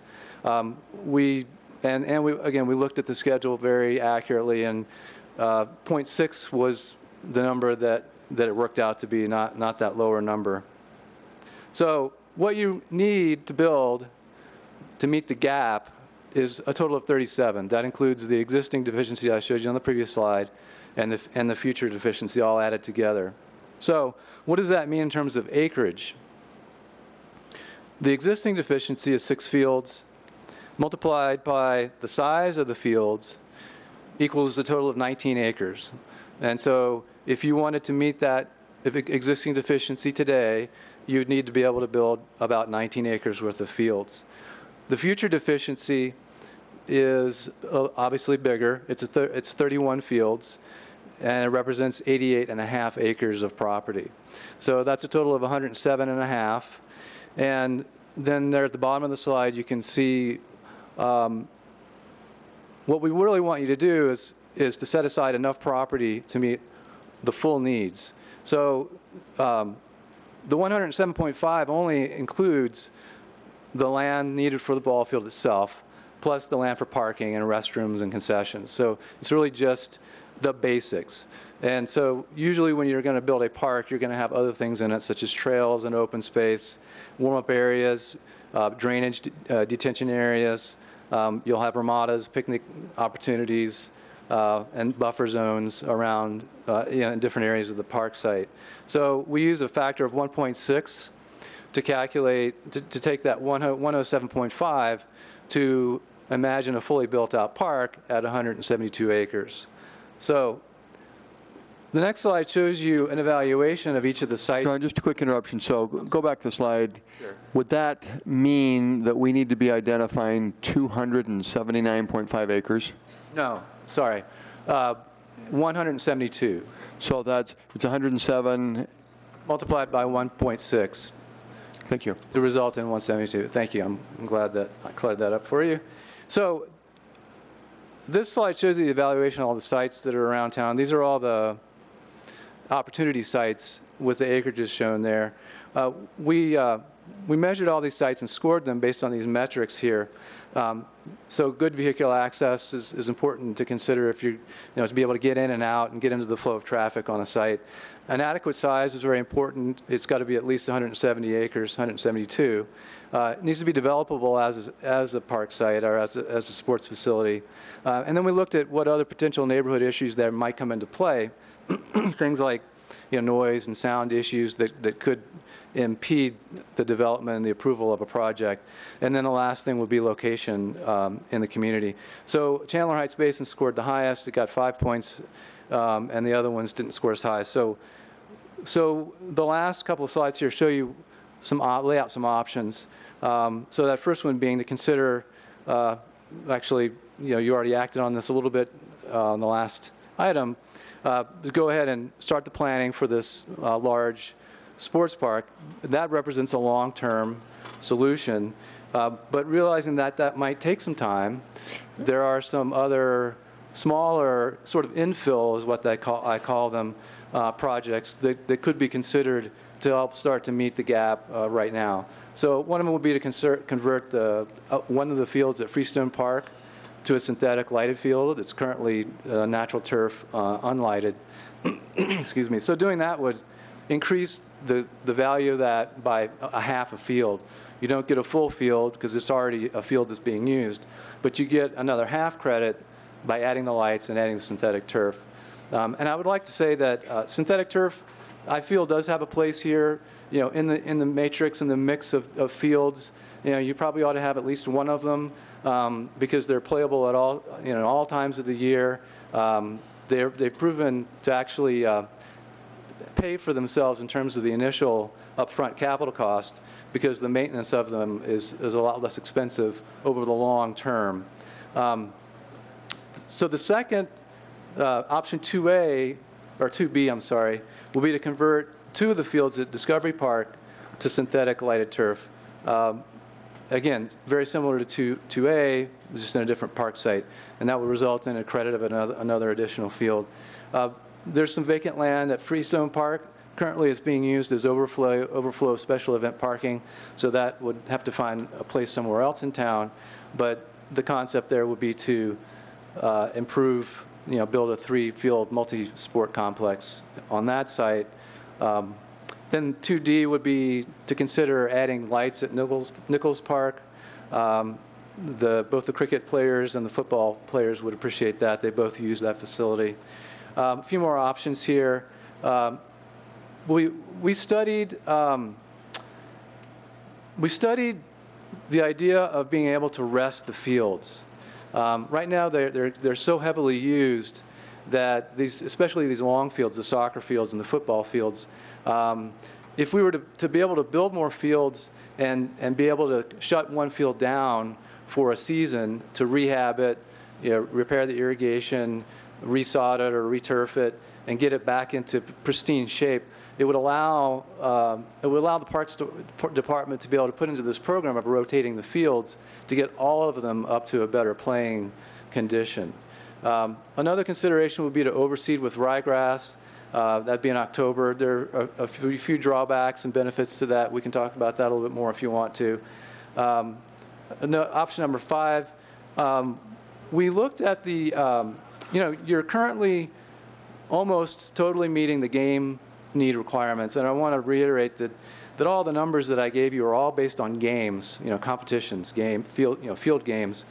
We didn't talk about practices yet. Practices are a little bit more difficult to accommodate on the fields that you have. So what we're showing here is an option to increase the level of service by using this multiplication factor of actually building a third more fields so that you can meet all the practice needs in addition to the game needs themselves. And then options 6 and 7 are very similar. They have to deal with funding. We'd be a little remiss to talk about a project of this magnitude without talking about potential funding mechanisms. So one of them would be to consider some voter-approved measures. The second one gets into looking at options of maybe selling surplus properties. Again, bond measures, looking at other creative opportunities like naming rights and other opportunities. And I want to point out that it is possible to structure those kinds of measures to not only pay for capital costs, but also to pay for ongoing maintenance costs, which in some cases are over the long term, are more money than just the capital costs. So I wanted to point that out to you.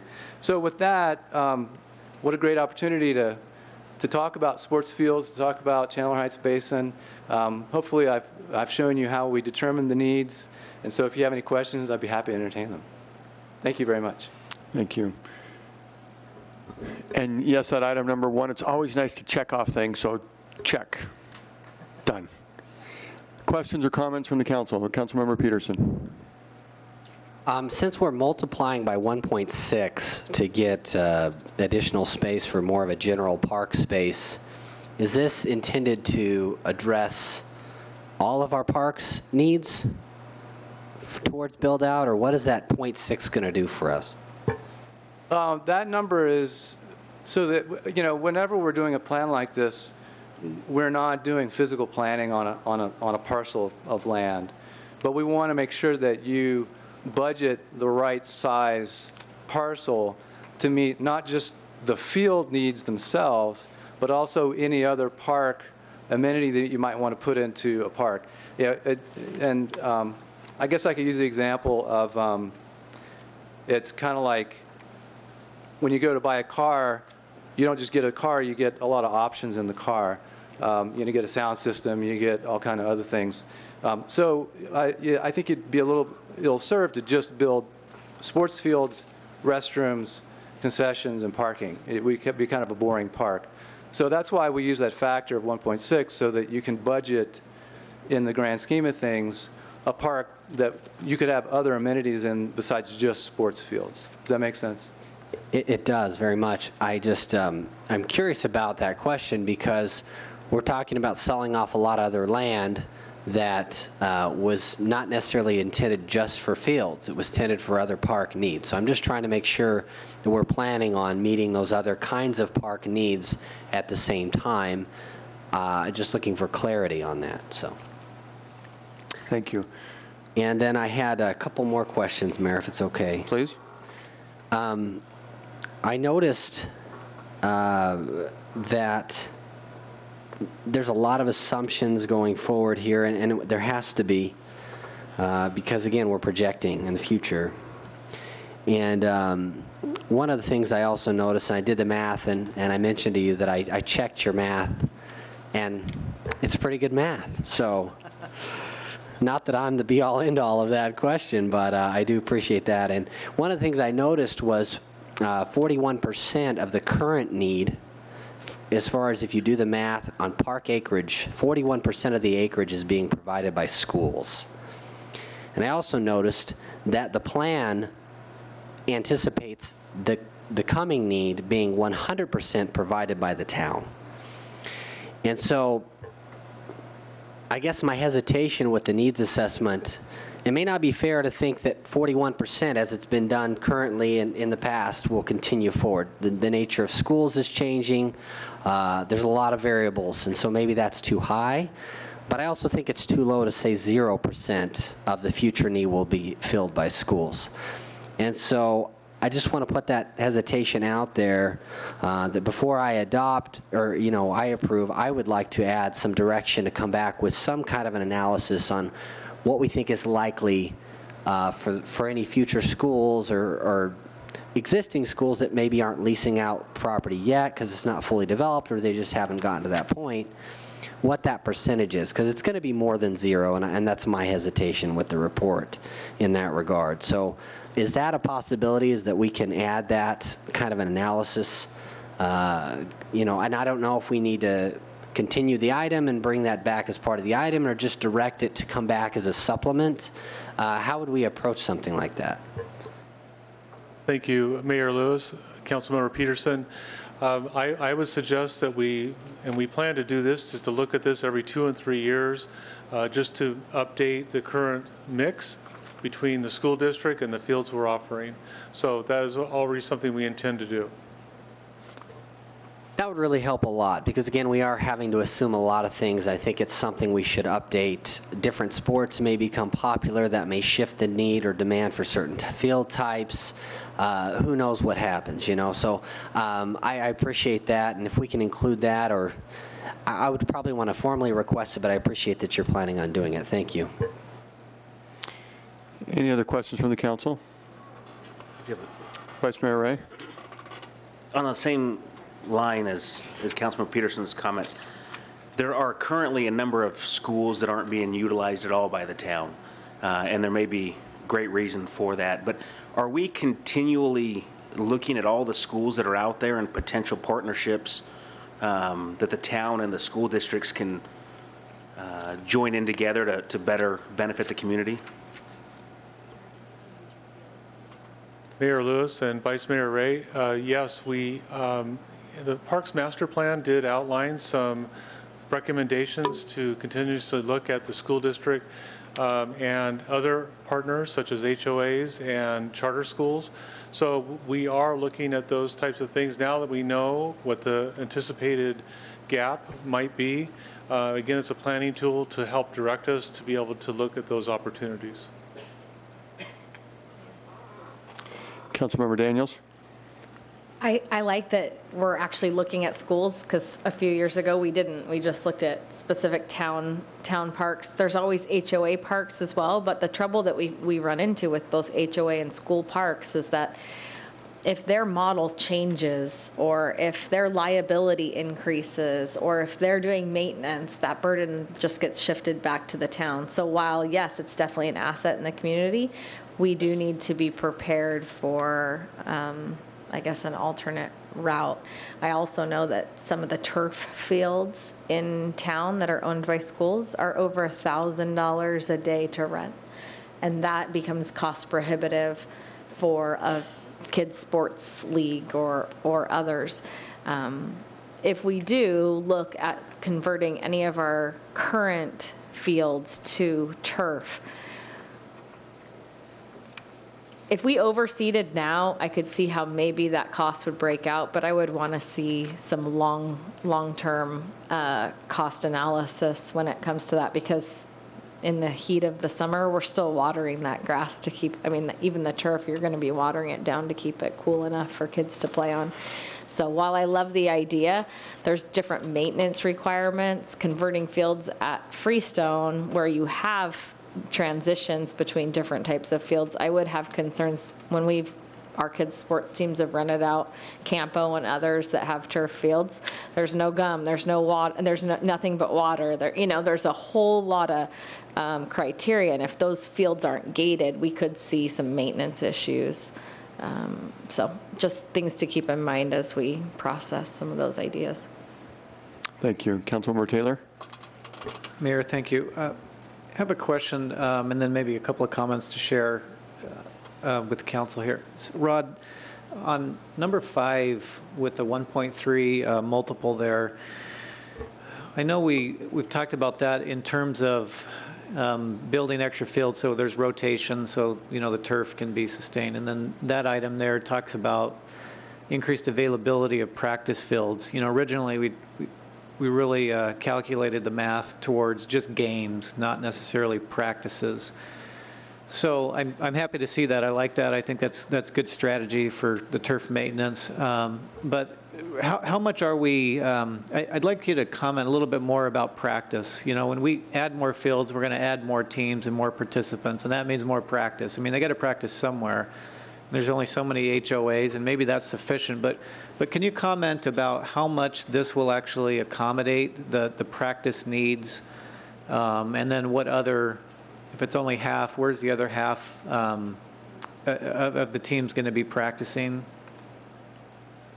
Mayor Lewis, Councilmember Taylor, the 1.3 factor does accommodate all practice needs for that level of play. So anytime you have a game field, basically is 1.3 times to accommodate the practice element. Today, they practice in a number of different areas, HOAs, neighborhood parks, basically anywhere that they can. And so they get very creative today. But if we wanted to look at accommodating some of those practice needs, the sweet spot, if you will, is 1.3 times the number of game fields that you have that you require. And Mayor, if I may Please. continue, does that still allow for the rotation so that some of the turf can be, in good condition for tournaments and games? For this particular formula, if you look at number 3, I think it is, yes, 3, we would have to add another 5 fields to this total calculation in order to have the right number of rotation in as well. Thank you, Rod. Mayor, if I may just share maybe a couple of thoughts for council here to consider. Number one, I'm generally supportive of the direction, happy to move and support it with some of the comments here. But and the Parks and Rec Library Services Advisory Board also unanimously supported this. There was a good, vigorous discussion that we had Tuesday night about this. They've seen, well, a lot of them participated in some of the initial studies, so I thought I'd just share that. They did want to make it clear that there's no assumption in terms of funding here. It was really just, a directional, recommendation to council on that. Second thing is, this is really a piece of a larger package, and Councilmember Victor Peterson mentioned that, the open space and family orient, that's really the prime purpose of parks. And I certainly agree with that, and they should have first rights and have lots of, in our planning, this shouldn't, cannibalize any of that. And I don't see that going in that direction. But I bring that up because when we talk about cost recovery, because this discussion always leads to a little bit of cost recovery, I would just put out the thought that, when we have a park where we can take a family or individuals can go and just throw a Frisbee and more of a casual, to me, that is not the type of park that we have a lot of cost recovery on. It just isn't, and I don't really expect it. Never think it will. But then when we overlay a lot of leagues and things, that's a good way to rationalize some of that downtime. But that's when we start having kind of this cost recovery. And so, I guess to the extent, my thought on how do we balance that, because that's where the math gets a little bit crazy. So to me, it's about exclusivity. So to the extent, a field is really exclusively dedicated to a league, that's when the cost recovery discussion becomes more germane, and we should expect a little higher ratio rather than really, it's more of a family environment first. 80% of it is really just families throwing blankets down and throwing Frisbees. Cost recovery on that one is probably less. And that's just my opinion. I know we'll talk about that more, but maybe that's a thought. The other thing that the Parks and the Parks Board talked about is really spreading this out, because to concentrate all 172 acres, in the Chandler Heights Basin makes absolutely no sense for the families in North Gilbert. They're going to have to drive all the way down there. And so, looking at maps and spreading that out as much as practical and reasonable is something that I'm looking for as we're implementing this. And, to me, this just one last thought on this. I like where this is going. I like the math, but I also, reflect on, the old chemistry discussion about the gas laws. Okay, remember one of the gas laws is the gas expands to the size of the container. We talked about this on Tuesday. Right? Expenses rise to income, right? I mean, there's a natural law that things are going to spread out. We can build double this, and the leagues are going to come because they're going to be beautiful. They're going to be well maintained. The price point is going to be, hopefully competitive there. So that's why I'm happy we're going to revisit this on a regular basis, because however many we build, they're going to be utilized quite a bit. If we don't build, there's always going to be a significant demand for good quality products, and this is where that's going. So I'm not totally stuck on that 172. It's not a perfect number. Could be more, could be less, and certainly support revisiting this on a regular basis because they're going to fill up whatever we expand to. So anyways, wanted to share a couple of those thoughts. Thank you, Mayor. Thank you. Any other comments or? So this was for presentation purposes tonight. Thank you. And Rod, you will have the assignment to continue to get into the details and present to council when appropriate. Let's move to agenda item number 8. And Rod, if you could introduce that, please. Thank you again, Mayor Lewis, members of the council. Fortunately, the same consultant that did the field needs analysis is also our consultant on the cemetery feasibility study. Tonight, you'll be hearing a presentation on the cemetery possibility here in Gilbert, and the action that we are seeking from council is to whether or not to proceed to the immediate next step. The immediate next step would be to explore potential sites in the town of Gilbert for a cemetery. So that's how we'll leave it at the end of this presentation. I'll introduce John Courtney again from RGM Design Group, who will lead us through a very brief discussion about his opinion about the feasibility of a cemetery in Gilbert. Thank you. Thank you, Rod. It's good to be back. Thank you, Mr. Mayor and Council. Now for a really interesting presentation. I'm glad you like math so much because we're going to get into a lot more with this one, and it's going to get more complex. In order to study whether or not a cemetery would be feasible in Gilbert, we needed to really drill down and study the demographic data. Hopefully you can read that pretty well. You probably already know some of the growth patterns that have happened in your town over the last 100 years. But basically, you're in a pretty good, pretty healthy development pace. Currently, the population is somewhere between 230, 240 persons, and it's anticipated by the Economic Development Department to project out to about 325,000 people. But we have to study some sort of morbid things when we look at cemeteries. We need to look at the mortality rate, and so this statistic on table number 2 comes from the Maricopa County Department, and it deals with death because that's what a cemetery deals with. The mortality rate in the county is 1,300 persons per 1,000 population. So when we project that number out to the population that's in Gilbert, you're looking at a number of around 3,000 deaths a year. And as you start to approach build out, that number, of course, will increase to about 4,000. So second thing we look at, we looked at a number of things, but this is a really interesting piece of it. People's preferences when choosing how to be buried, where to be buried, religiosity plays a pretty big part in it. And Gilbert has a higher than average religiosity. You can see the demographic chart there. About 14% Roman Catholic, about 6% LDS, on down the list there.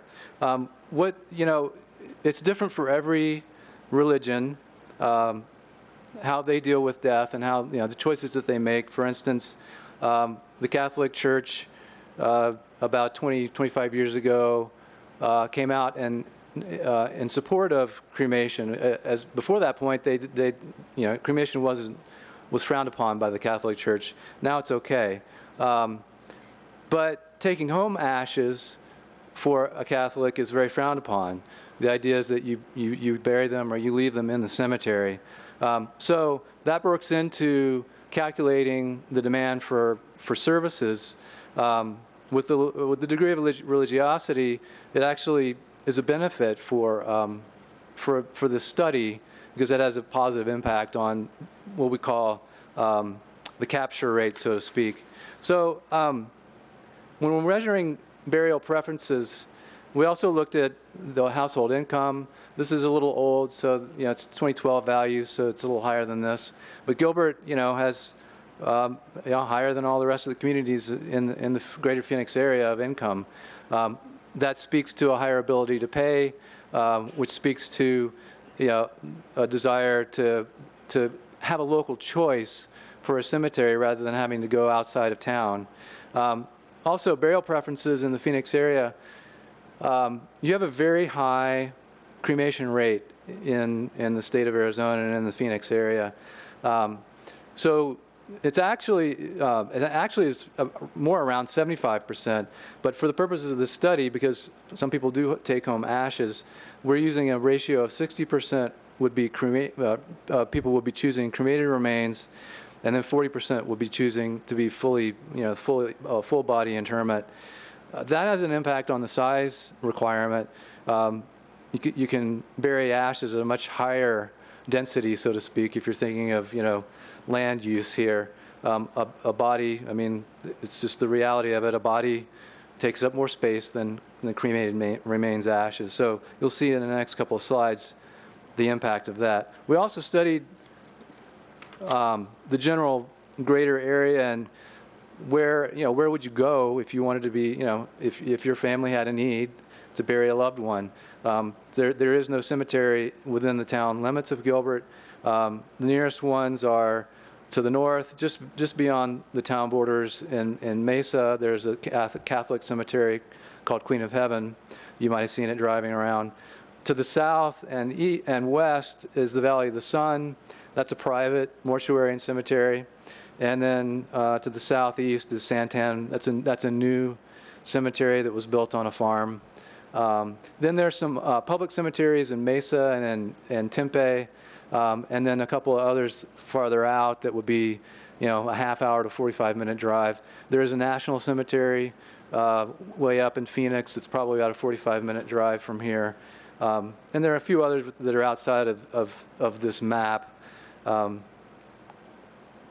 So we get to the demand calculations. A cemetery is essentially it's a demand and supply calculation. So looking at the demand, we're projecting a capture rate of 10% of that 3,000 deaths that would occur theoretically every year.